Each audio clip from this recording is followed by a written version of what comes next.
Hi tech होते जमाने के साथ अब साइबर अपराधी भी हाईटेक होते जा रहे हैं। बता दें कि साइबर अपराध का ग्राफ लगातार बढ़ता जा रहा है और अब बैंक कर्मचारियों की संलिप्तता भी इसमें पाई जा रही है। बता दें कि बैंक मैनेजर खुद साइबर अपराधियों को बैंक के खाते उपलब्ध करवाते हैं और उनसे कमीशन खाते हैं। कुछ इसी तरह का मामला हरियाणा में भी सामने आया।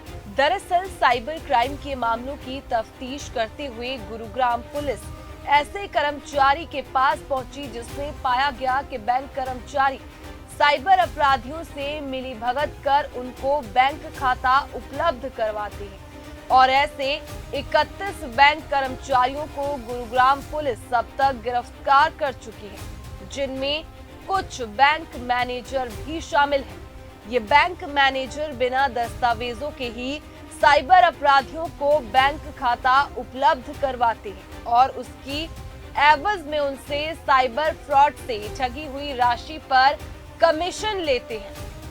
वहीं गुरुग्राम पुलिस ने लोगों से भी अपील की है कि वे डिजिटल अरेस्ट, नौकरी लगाने जैसे फ्रॉड से बचें और ऑनलाइन किसी भी लिंक को खोलने से पहले उसकी जांच जरूर करें।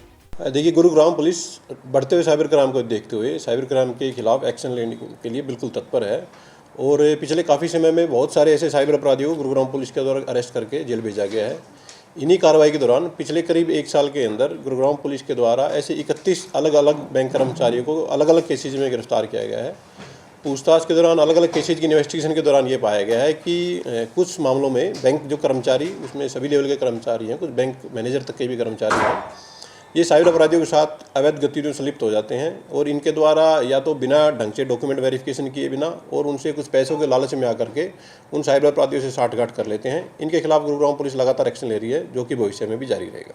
क्या ये वन टाइम पैसे लेते हैं बैंक कर्मचारी या कमीशन बेस पर काम करते हैं? देखिए, अलग अलग केसेज में अलग अलग भूमिका बैंक कर्मचारियों के सामने आई है और काफ़ी केसेज में यही देखने में आया है कि इनके द्वारा खाता जब खुलवाया जाता है तो उसको गलत प्रोसेस के तहत इनको जानबूझ करके खोला जाता है, मिली भगत करके, और इसके दौरान ही इनके द्वारा एक मुश्त तौर पे एक राशि उनसे कलेक्ट की जाती है। और यदि कोई भी मामला इस तरह का गुरुग्राम पुलिस के संज्ञान में आता है तो FIR रजिस्टर करके गुरुग्राम पुलिस उनके खिलाफ सख्त से सख्त एक्शन लेती है। लगातार साइबर क्राइम बढ़ रहा है, मामले भी बढ़ रहे हैं, लोगों से क्या अपील है, कैसे लोग अवेयर रह सकते हैं इससे? देखिए, आम पब्लिक से गुरुग्राम पुलिस यही अपील करेगी कि आप किसी भी प्रकार के लोभ या लालच में न आए और इसके अलावा यदि कोई भी व्यक्ति कोई अनावश्यक डर फैलाने की कोशिश करता है, जैसे कि अगर आपको किसी भी ऑनलाइन तरीके से कोई गिरफ्तारी या कोई वसूली का कोई डर दिखाया जाता है तो आप किसी भी बात पर यकीन न करें।